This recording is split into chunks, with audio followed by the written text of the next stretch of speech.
Bonjour à tous, allez, on commence le CCNA2 cette fois officiellement après le chapitre introductif dans lequel on a traité on a vu un peu globalement tout ce qui est lié à la CCNA2 et c'était un avant-goût, on va dire, de tout ce qu'on va voir lors de ce CCNA. À partir de maintenant, on va voir réellement le premier chapitre de ce CCNA. Je vais essayer, contrairement au CCNA 1 où j'étais un peu obligé de travailler comment le dire, un peu obligé de faire tous les détails, le détail théorique surtout pour vous former aux notions de base. Contrairement à cela, dans ce CCNA2, je vais essayer d'aller directement au concret. Au contraire, je vais essayer un tout petit peu d'éviter de trop parler afin de faire peut-être le moins de vidéos possible.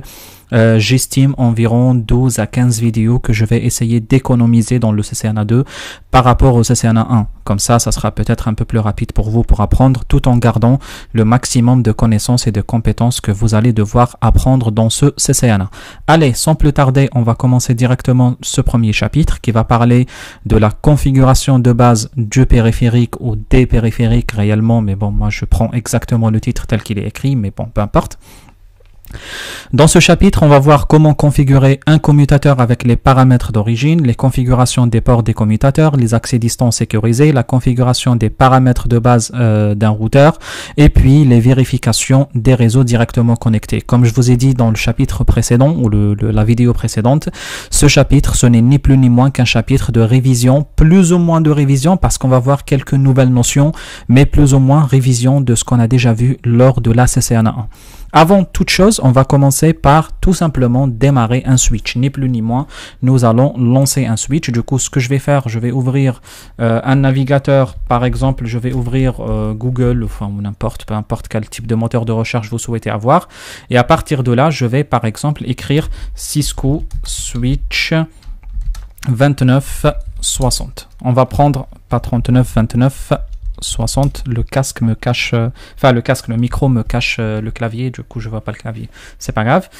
Alors, on va prendre ce switch là, c'est pas le switch, ce switch, le 2960, c'est le switch le plus vendu aujourd'hui, c'est le switch pratiquement le plus utilisé de tous les switches de tous les temps, mais attention, c'est un switch qui est end of sale par Cisco, c'est que du coup Cisco ne le vend plus parce qu'il est devenu un tout petit peu ancien.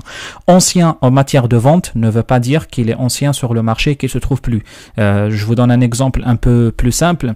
Tu prends les téléphones par exemple, si on va dire le Galaxy S22 n'est plus en vente ou l'iPhone 14 ou l'iPhone 13 n'est plus en vente par Apple, ne veut pas dire que les gens ne l'achètent plus, les gens ne l'utilisent plus. Mais c'est juste cela qu'il faut comprendre.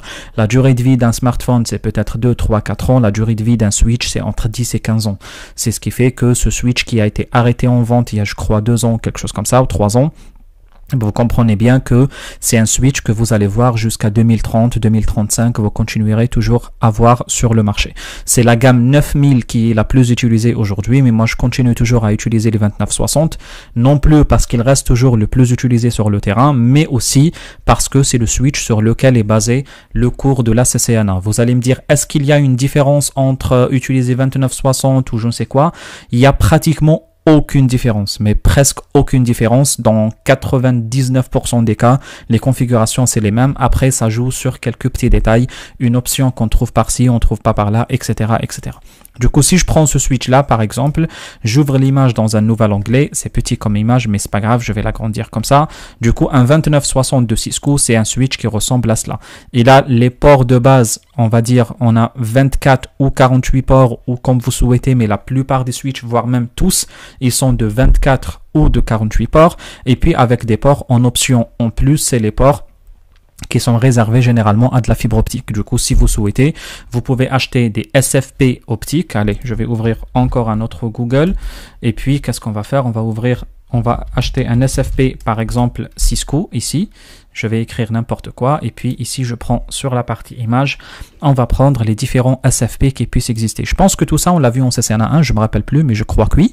Ça, c'est des SFP, c'est tout simplement des modules en plus qui permettent de se connecter en fibre optique. Par exemple, ici, c'est écrit noir sur blanc, et c'est bien clair en plus que on a de 10 giga SFP, enfin, en quelque sorte, c'est un module SFP de 10 gigas qui permet à 10 gigas une jarretière optique de 10 gigas de se connecter. Et puis, on peut acheter des jarretières optiques optique comme ça. Et là, on achète tout simplement ces jarretières optiques, ces câbles jaunes ou je ne sais de quelle couleur que vous allez brancher directement. Chaque entrée ici, elle prendra l'entrée là. Comme ça, vous les branchez sur la partie en plus, les modules en plus que vous ajoutez sur un switch. Après, ce qui distingue un switch, là, on le voit le switch comme ça tout court. On va dire quelles sont les étapes pour démarrer ce switch. Il faut comprendre qu'un switch, il n'a pas un bouton pour le démarrer ou pour l'éteindre. Derrière, il ressemble à quelque chose comme ça. Ça, exactement, c'est le modèle qu'on utilise dans le paquet tracer. C'est un switch de 24 ports avec 2 ports en gigabit Ethernet. Et puis, derrière, qu'est-ce que vous avez? Vous avez le port console et puis vous avez derrière la prise d'alimentation. Du coup, vous allez brancher ça dans l'alimentation. Le switch va démarrer. Le démarrage de switch, il passe généralement par 5 étapes. L'étape numéro 1, enfin on va dire presque 4 parce que l'étape 3 elle est un peu une étape cachée en quelque sorte, elle est plus associée à l'étape numéro 4, mais bon c'est pas grave.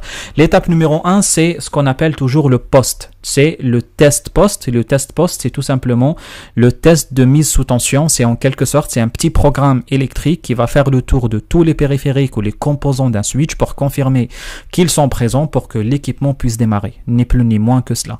L'étape numéro 2 c'est ce qu'on appelle le bootloader, c'est le chargement de programme de démarrage. C'est en quelque sorte le mini système d'exploitation qui existe à l'intérieur du switch qui va lui dire qu'est-ce qu'il doit faire pour démarrer. C'est exactement l'équivalent du BIOS sur Windows. C'est ce qui va nous dire qu'est-ce qu'il faut faire pour aller lancer le système d'exploitation. C'est un petit système d'exploitation qui est par défaut installé directement dans la mémoire ROM, ce qu'on appelle la mémoire morte, la ROM d'un switch. Après l'étape numéro 3, c'est ce qu'on appelle l'étape de l'initialisation de bas niveau du CPU. C'est on initialise les registres du processeur qui contrôle l'emplacement auquel la mémoire physique est mappée, la quantité de mémoire, la vitesse, etc. Et puis, à partir de cela, l'étape 4, c'est on va prendre le système d'exploitation, c'est ce qu'on appelle la flash. On va prendre le système d'exploitation. Attention, c'est l'iOS, le système d'exploitation. Il est dans la flash. Pardon, c'est un abus de langage de ma part. On va le récupérer de la flash, on va le mettre dans la RAM. Et puis, l'étape numéro 5, on va prendre quoi? On va prendre le fichier de démarrage ou le fichier de configuration qui est le fichier startup config. C'est tout simplement tout ce qui a été déjà sauvegardé, tout ce qui a été déjà enregistré dans un switch. Et évidemment, tout ce qui a été enregistré, on prend l'exemple, si je vulgarise ça avec l'environnement PC, c'est comme si vos photos, vos vidéos, vos images, vos fichiers, etc. Sauf que sur un switch, il n'y a pas tout ça, il y a juste le fichier de configuration. Du coup, pour résumer, on va prendre dans un premier temps le contenu de la ROM, on va le mettre dans, je vais le dessiner peut-être pas vraiment comme ça, on va le mettre dans la RAM, comme ça. L'étape numéro 2, on va prendre le contenu de la flash qui est le système d'exploitation et je vais le mettre dans la RAM.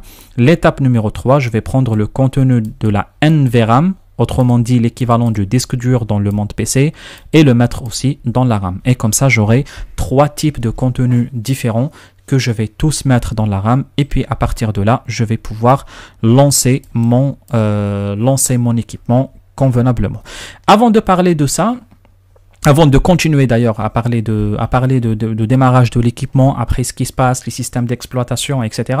Il y a quelque chose peut-être qui, je ne sais pas si cela vous a sauté aux yeux quand vous avez remarqué ou quand vous avez regardé un switch, c'est ce qu'on appelle les LED d'un commutateur. Je pense que vous les voyez ici. Ce que je vais faire, je vais écrire peut-être le mot LED à côté, il va nous donner une photo des LED, c'est très bien, exactement ce que je cherchais. Les LED, ils sont là, ça ressemble à quelque chose comme ça. Oups, et on va voir quelque part ici les LED, je ne sais pas ce qu'il fait, je vais dire, j'ai ouvert l'image je crois, non? Bon, c'est pas grave, je vais faire comme ça. Non, c'est l'image. Oui, c'est l'image qui est ouverte comme ça. C'est pas grave. Alors, qu'est-ce qu'on a? On a tout simplement les différents LED qui sont là. Du coup, vous voyez, il y a énormément, il y a différents types de LED dans un switch qui s'allume.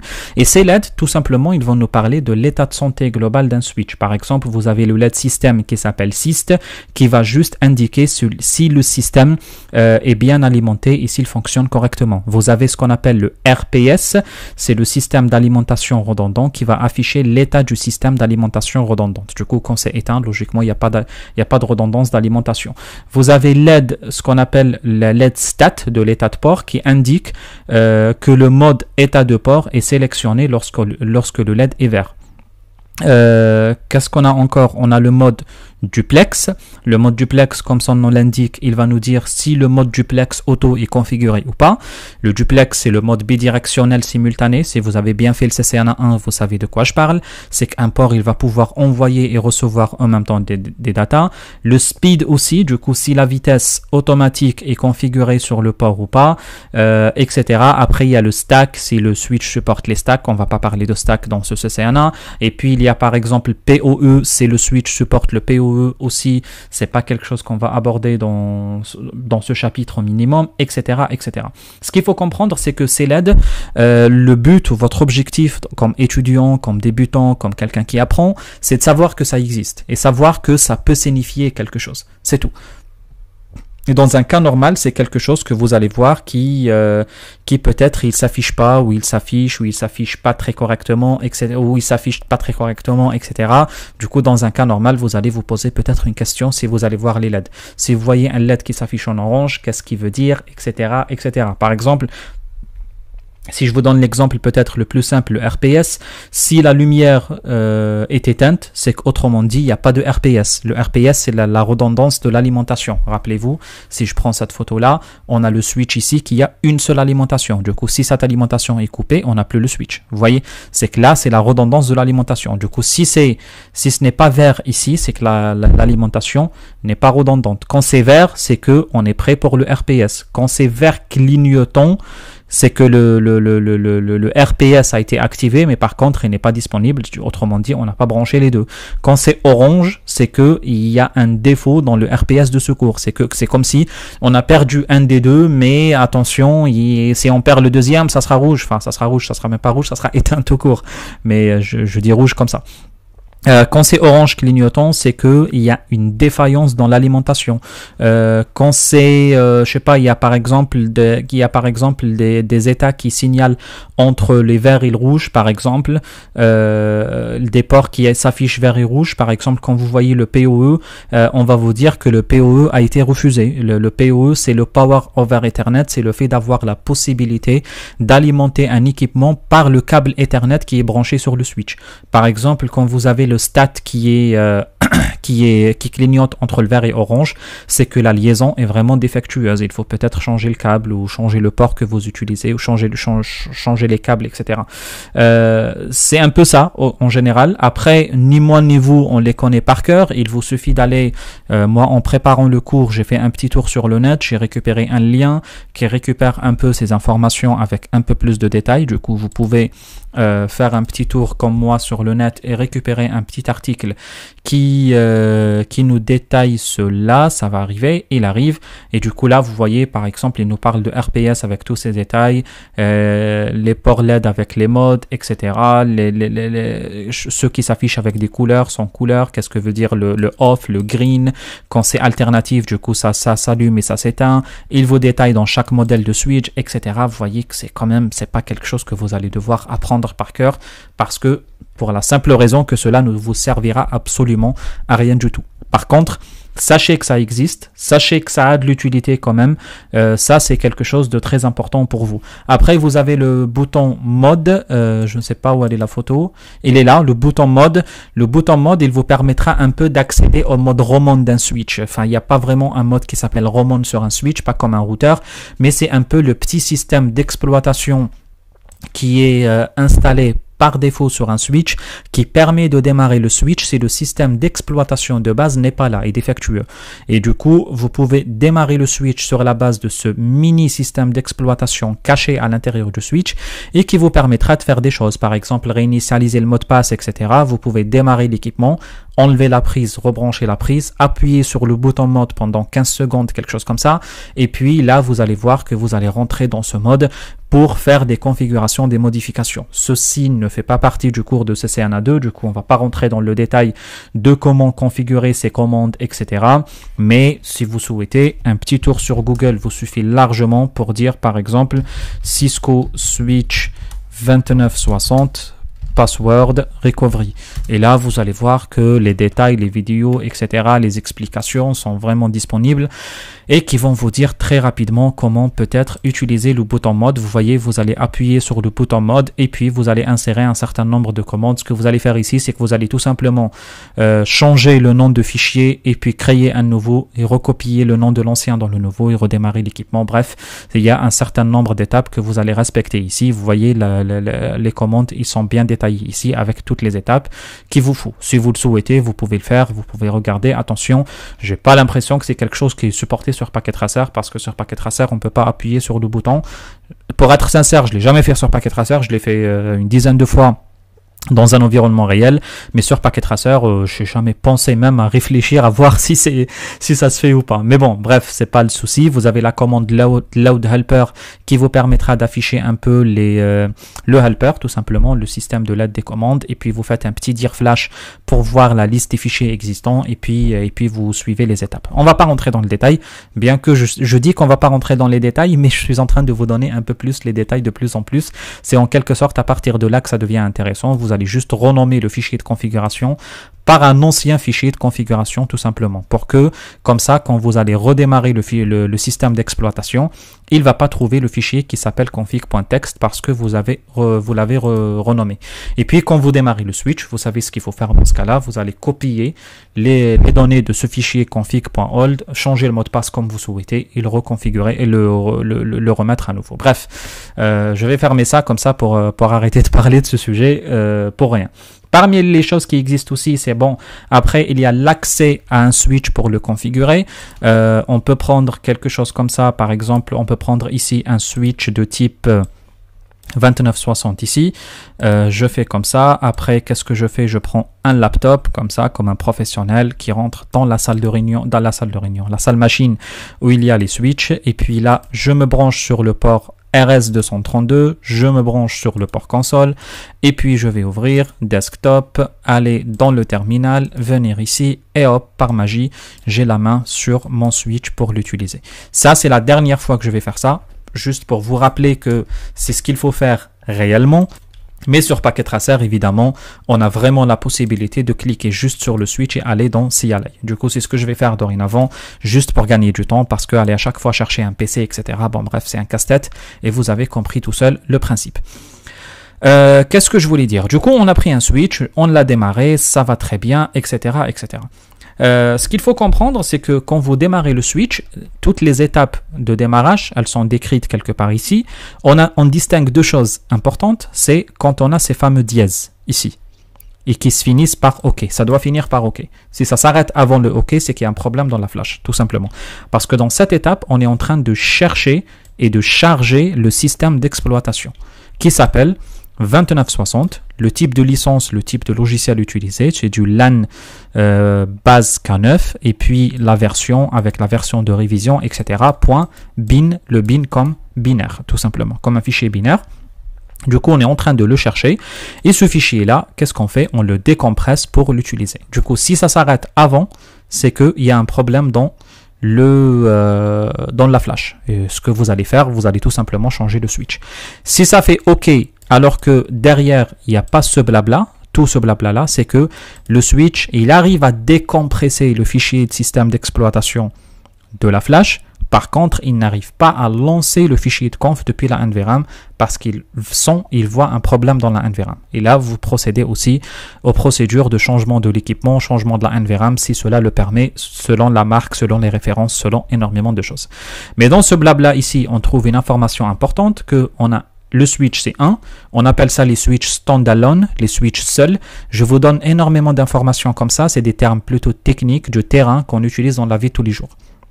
Du coup, quand on dit standalone, on veut dire tout simplement un switch unique. Il n'est pas empilable, on ne peut pas mettre des switches dedans, et il n'est pas modulable. C'est que par exemple, si vous prenez un switch comme ça de type 6800, je vais dire comme ça, 6800, on a tout simplement un très gros switch qui a derrière des modules. Du coup, ici, vous voyez, ici, vous avez un seul switch. On appelle ça un standalone. Par contre, ici, c'est un châssis. Et du coup, dans le châssis, il y a énormément de switches. C'est pour ça, quand vous voyez le chiffre 1, ça veut dire tout simplement qu'on est dans un switch, un unique, un standalone, qui a 26 ports, les 24 ports plus 2 ports gigabit Ethernet.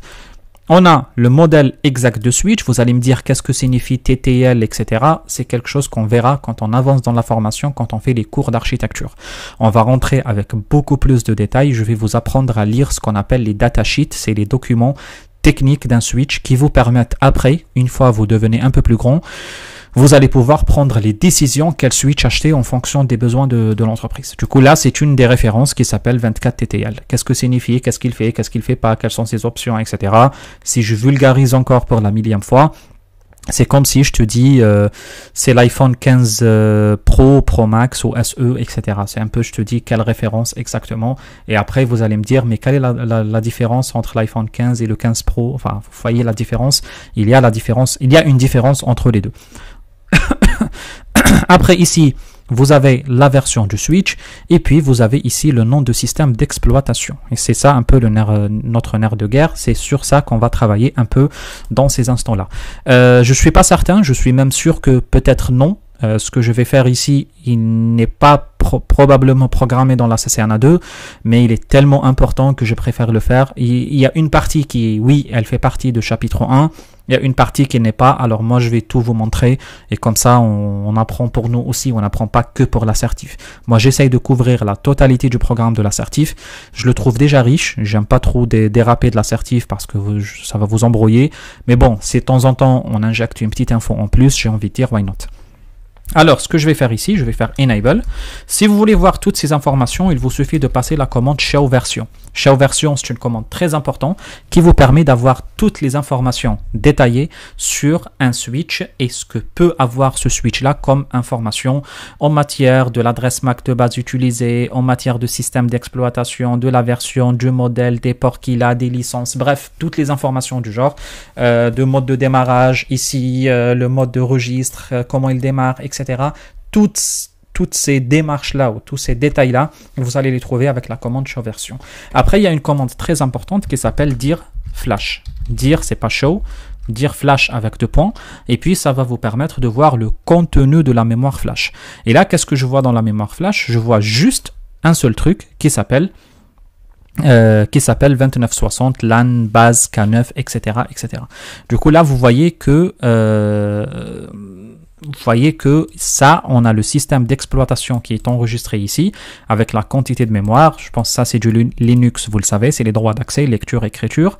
Après, qu'est-ce qu'on peut faire avec cette information? Ce qu'on peut faire avec cette information, on peut changer le système d'exploitation en cas de besoin. Et ça, si vous êtes ingénieur réseau, ça prendra peut-être 50% de votre tâche, de votre travail. Vous allez passer énormément de temps à insérer des nouvelles images iOS, les systèmes d'exploitation Cisco, dans les switches en question. C'est le plus souvent pour faire face à des bugs, à des problèmes des systèmes, etc. Et comme je vous ai dit, vraiment 50% de votre temps à faire ça. Si vous apprenez à faire ça comme il faut, convenablement, c'est que vous avez appris déjà comment passer 50% de votre temps si vous êtes administrateur réseau. Là, vous voyez le système d'exploitation. Ce que vous allez pouvoir faire, vous allez peut-être récupérer l'image de système d'exploitation depuis un serveur TFTP. Du coup, vous pouvez installer un vrai serveur TFTP dans la vie de tous les jours qui s'appelle, par exemple, je prends TFTPD. C'est un petit serveur TFTPD 32 ou 64, vous l'appelez comme vous souhaitez, il y a 2 versions. C'est un serveur TFTP qui ressemble à ça. Vous voyez, il est tellement simple à utiliser que vous n'imaginez pas. Vous allez choisir dans quel répertoire il est, vous allez mettre votre fichier. Moi d'habitude je mets le bureau, je mets browse ici et je fais le bureau tout simplement. Vous allez choisir l'adresse IP, vous allez mettre l'adresse IP de votre interface qui est connectée, vous voyez ici 127.0.0.1, il vaut mieux la changer. Vous mettez l'adresse IP réelle de votre interface que vous trouvez avec la commande ipconfig sur votre machine. Et puis ce que vous allez faire juste après, vous allez connecter l'interface du PC vers le switch. Nous, on va faire l'exercice. Et ce qu'on va faire ici, on va prendre par exemple ici un serveur TFTP qu'on a ici. Et puis, on va le brancher directement sur le switch. Du coup, je vais faire comme ça, ça, comme ça, comme ça. Après, ce que je vais faire, je vais lui donner une adresse IP. Je vais prendre n'importe quelle adresse IP, 10.00.10 par exemple, comme ça.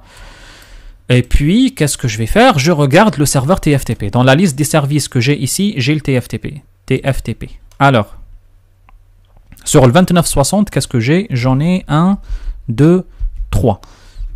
Ah, c'est bien, j'en ai 3. Du coup, j'aurai le choix. Alors, on va voir ici ce qu'on a. On va voir sur le switch l'image qu'on a exactement. L'image qu'on a, c'est la 1502 SE4. Ici, sur le serveur, qu'est-ce que j'ai? 15.2 SE4. Et on a aussi 12. On a dit 3. Hein, on a 12. Ouais, on a 2 dans le 12 et 1 dans le 15. Enfin, c'est un peu bête. J'aurais aimé avoir 2 dans le 15. Nous, ce qu'on va faire, on va downgrader. Ok? Downgrader, ça veut dire quoi? C'est qu'on va baisser la version de 15 à 12. Pour quel intérêt on fait ça? D'habitude, il n'y a aucun intérêt. On le fait pour l'exercice. Généralement, on upgrade dans la vie réelle. On passe de 12 à 15. Par contre, il y a un petit intérêt. Le petit intérêt, c'est que, par exemple, vous avez installé la 15 et ça a posé des problèmes. Du coup, votre chef, il va vous dire quoi? Il va vous dire, bah écoute, me raconte pas trop ta vie. Tu vas me remettre la version qui fonctionne. Et toi, qu'est-ce que tu vas faire? Tu vas remettre la version 12 à nouveau. Et puis, sinon, parfois, on downgrade parce que la version qu'on a installée, ça n'a pas trop marché, ou parce qu'on a envie de gagner de l'espace, etc., etc. Mais c'est rare, c'est très rare. Généralement, on upgrade. Du coup, le chiffre que vous voyez ici, 12, enfin, considérez-le dans vos têtes comme si c'est un 15, c'est tout, c'est juste pour l'exemple, mais c'est vraiment pour l'exemple. Mais je vais vous montrer les deux, comment upgrader, comment downgrader. Même, il est recommandé d'avoir 2 images de système d'exploitation ici. Comme ça, c'est une est perdue, vous aurez la deuxième. Alors, ce qu'on va faire, nous, ici, on va voir là. Et on va dire, tout simplement, on va configurer la fameuse interface qui nous permet d'accéder à un switch à distance. On a dit qu'un switch, il a des ports de niveau 2. Les ports de niveau 2 sur un switch, ils ne permettent pas de nous connecter sur le port. On peut tester. On est branché sur l'interface Fast Ethernet 01. Je vais faire comme ça et puis je vais dire IP adresse. Vous voyez, ça n'existe pas la commande. IP adresse 110 ou 192 ou 10 001 avec 255.0.0.0, vous voyez, il nous dit je ne connais pas IP adresse. C'est totalement normal parce que les ports d'un switch sont tous des ports de niveau 2. C'est ce qui fait que je serai obligé de passer à un port de niveau 3. Et le seul port de niveau 3 qui permet d'accepter une adresse IP sur un switch est le port inexistant. Il n'existe pas. Ça n'existe pas un port physique. Du coup, nous, on utilise un port virtuel qui s'appelle VLAN 1. Il est où ce port? Il n'existe pas. Il n'est pas physique, il est virtuel. Du coup, moi, je vais dire interface VLAN 1. Et puis, qu'est-ce qu'on va dire? IP adresse 10.0.0.1 255.0.0.0. Je répète et je rappelle pour tous ceux qui peut-être se posent la question ce que signifie ça. Tout ça, on l'a fait dans le CCNA 1. Ok? Du coup, si tu as beaucoup de difficultés à suivre la CCNA 2, c'est que tu n'as pas fait du tout ou tu as fait vraiment rapidement le CCNA 1. Ok? Et ça, dans le chapitre qui parle des switches, le chapitre 2 de la configuration des switches, je crois que c'est le chapitre 2, si je me rappelle comme ça de mémoire. Dans ce chapitre, on a traité en détail la configuration d'un switch et on a parlé de cela. Après, qu'est-ce que je vais faire? Je fais no shutdown, pardon. Je dois démarrer l'interface, comme toute interface. Et puis, qu'est-ce que je dois faire? En sortant, je peux insérer la commande IP Default Gateway si vous souhaitez. Comme ça, si vous avez des grands réseaux, vous voyez un switch ou un PC ou peu importe quel périphérique, pour aller sur des équipements qui sont loin au-delà de son réseau, il lui faut un gateway. Par exemple, moi je vais faire de 10.0.0.254. Ok? Et là, comme ça, on a mis une default gateway. Quel est l'intérêt pour cet exercice? Aucun. C'est juste, je vous montre la commande et l'intérêt de la commande. Après, qu'est-ce que je fais? Je ping le fameux 10.0.0.10. Et là, vous voyez, j'espère que ça va marcher. C'est bon, ça fonctionne. Du coup, le ping entre le switch et le serveur se fait comme il faut. Pour éviter d'avoir des problèmes, je vais vous enlever ça, comme ça vous n'allez pas penser à ce PC. Après, qu'est-ce qu'on va faire? On va tout simplement récupérer la version de système d'exploitation qu'on souhaite. Copie, on va lui dire du TFTP vers la flash. À partir de là, qu'est-ce que je vais faire? Vers la flash, je vais faire OK. Là, il va me demander l'adresse IP du serveur TFTP. On le connaît, c'est 10.0.0.10. C'est le serveur. Il va me demander le nom du fichier. Ben, je ne le connais pas par cœur. Je vais le mettre à côté et comme ça, je vais le copier. Après, il va me demander le nom du fichier. Nous, on va lui dire c'est 2960. Est-ce qu'il y a un moyen de le copier-coller? Non, il n'y a pas un moyen de copier. C'est pas grave. C'est 2960. LAN base. Après, on va prendre du MZ, point, 12.2-25.see1.bin. C'est... qu'est-ce que je fais là? J'ai perdu. C'est là. C'est exactement le nom ici que j'ai copié. Du coup, nous, qu'est-ce qu'on va faire? On va faire comme ça. Il va nous dire quel est le nom que tu veux donner à la destination. On peut changer, on peut écrire tout ce qu'on veut. Mais évidemment, moi, je préfère garder le même nom, celui-là, qui existait déjà. Et je vais faire OK. Et là, vous voyez, quand il lance ces points d'exclamation, c'est que tout va bien. OK, par exemple, je vais faire la même opération et cette fois, je vais me tromper volontairement. Je vais faire, par exemple, comme ça, copie TFTP flash. Je vais mettre il est où? Ah, il n'y a pas, c'est pas grave. Je vais mettre 10 ici. Comme ça. Le source file name, j'écris n'importe quoi. Destination, j'écris n'importe quoi. Et là, vous voyez, il me dit erreur parce que je ne trouve pas de fichier qui s'appelle comme ça. Ok, c'est juste pour l'exemple. Comme ça, si vous vous trompez, vous comprendrez bien pourquoi vous vous êtes trompé. Et là, vous voyez, avec cette suite de points d'exclamation, on comprend très bien que le fichier a bien été configuré, a bien été chargé, on va dire, dans la flash. Du coup, regardez maintenant, si je fais un dir flash, vous allez voir que dorénavant, je n'ai pas un, mais j'ai deux parties qui me permettent, deux systèmes d'exploitation, on va dire, qui me permettent ni plus ni moins de choisir sur quoi je peux démarrer mon switch. Du coup, par défaut, c'est celui-ci. Du coup, moi, ce que je peux faire, je peux lui dire ici, conf t. Je pense à un truc, je pense à une erreur que j'ai faite dans l'explication, je vais revenir. C'est pour ça que j'ai bégayé un peu parce que j'étais en train de dépenser. C'est pas grave. Je vais vous dire boot system. Et puis, qu'est-ce qu'on va faire? On va faire ça. Flash, ça et ça. Et puis, on va prendre exactement le nom de fichier qu'on veut utiliser. Copie. On va faire paste. Et là, on lui a dit tout simplement, dorénavant, tu vas booter le système depuis ce fichier et non pas depuis ce fichier. OK? Qu'est-ce que je vais faire? Exit. Je sauvegarde la configuration et puis je reboot mon switch. Et là, vous voyez, il démarre depuis quoi? Depuis le 12.2 et non pas depuis le 15 comme avant. Et vous voyez que vous pouvez choisir vous-même le système d'exploitation que vous pouvez utiliser pour démarrer votre fichier comme vous souhaitez.